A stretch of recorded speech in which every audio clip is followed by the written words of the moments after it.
The next thing we want to talk about is how to find domain and range for a relation.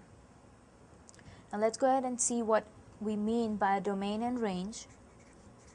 Now in a relation,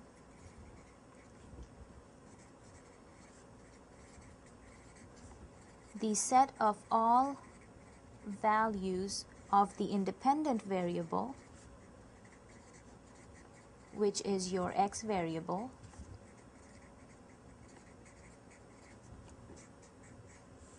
is what we call as the domain of the relation. And so of course that tells us the set of all values for the dependent variable,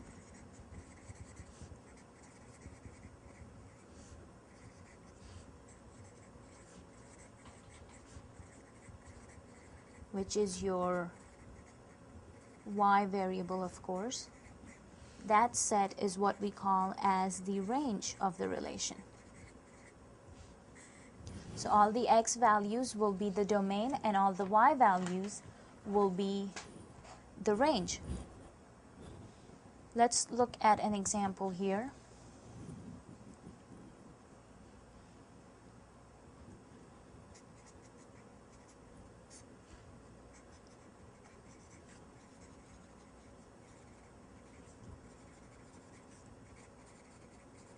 You want to find the domain and range, and you also want to determine if the relation is a function or not.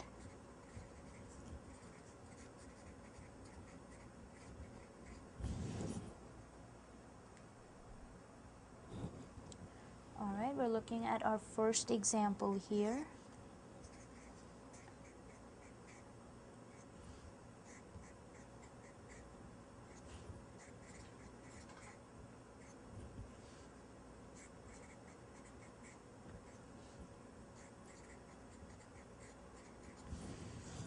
Right, you have the set of ordered pairs 1, 1, 1, negative 1, 0, 0, 2, 4, 2, negative 4. Now the first thing you want to do is find your set of domain and range, and then we will decide if this is a function or not. Now again, remember, all the x values are your domain and all the y values will be your range. So my set of domain will be 1, 0, and 2. Now if the numbers repeat, you don't have to write them, you just write it once. So you have 0, you have 1, and you have the number 2 as your x values. Let's look at our range. You have 1, negative 1, 0, 4, and negative 4. So this will be negative 4, negative 1, 0, positive 1, and 4. Now you will notice I am writing this in the order of the smallest value to the largest. So in the domain we put the 0 first and 2 last. And in your range, negative 4 being the smallest will go first and 4 being the largest, you put that at the end. Now, looking at my set of ordered pairs here, do you think this is a relation or a function? Now, if you look at the ordered pair right here, 1, 1, you can see for the same x value, you have two different y values, and you will see the same thing here with 2 as my x values. I have two different y values again, and of course that tells me this is not a function. Okay? Now let's see if you can work on a second example here. We're looking at another set of ordered pairs.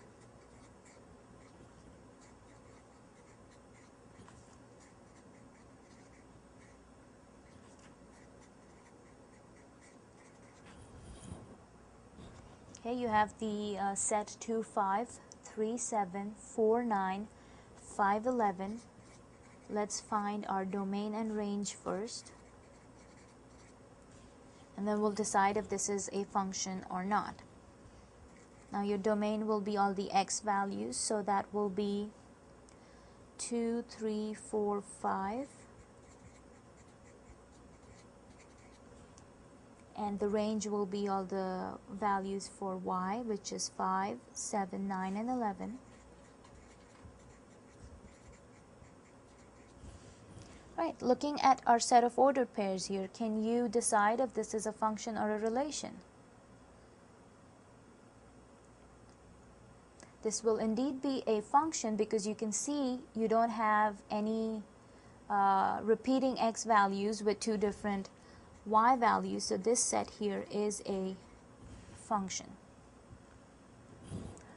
Now, as I was telling you earlier, you can represent these ordered pairs in many different forms. You can write your ordered pairs in this form. Okay, so you have your x values and your y.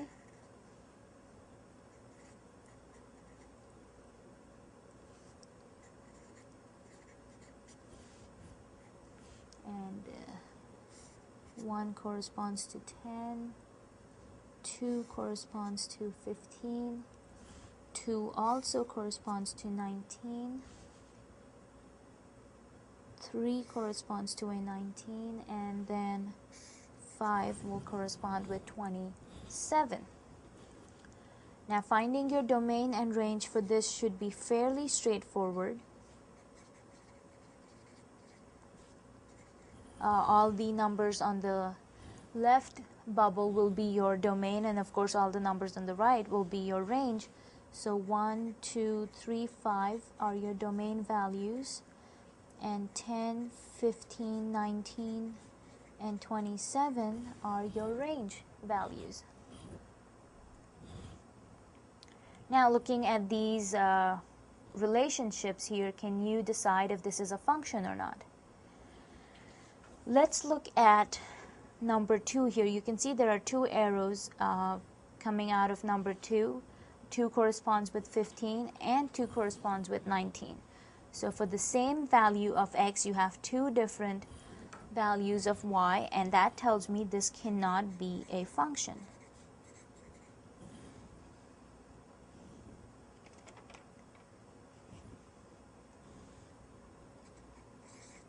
Okay, let's look at another form of representing our ordered pairs here. You can write it in a table format.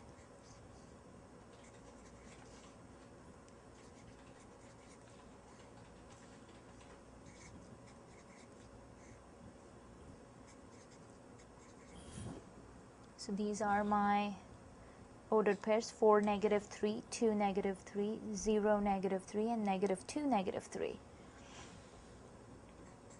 Again, finding your domain and range. Just like the earlier example, you can see this will be a pretty straightforward domain and range. All the values in the x column will of course be your domain, so that is -2, 0, 2, and 4. Let's see. And for your range, of course, all the values in the y column will be your range. And of course, you can see that the y is all -3, so your range is going to be just that one single number, -3. Now, can you decide if this is a function or not? Again, remember, for a function, you should have exactly one value of your y variable for a given x variable. Or in other words, you should have just one value of y for every x. For the same x, you cannot have two different y values.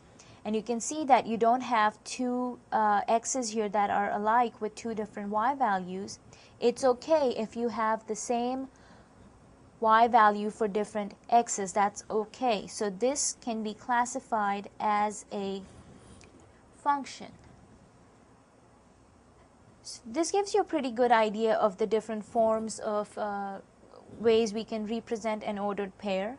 Now the last example I want to show you is as a graphical representation, what it would look like graphically.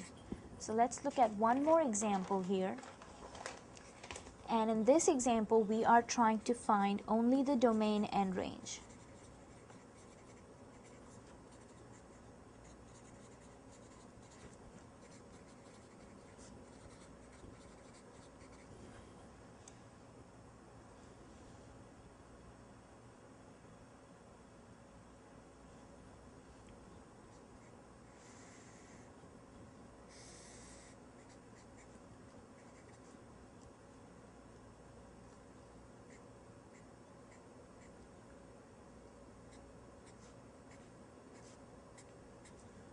Alright, we have our ordered pair right here, 1, 2.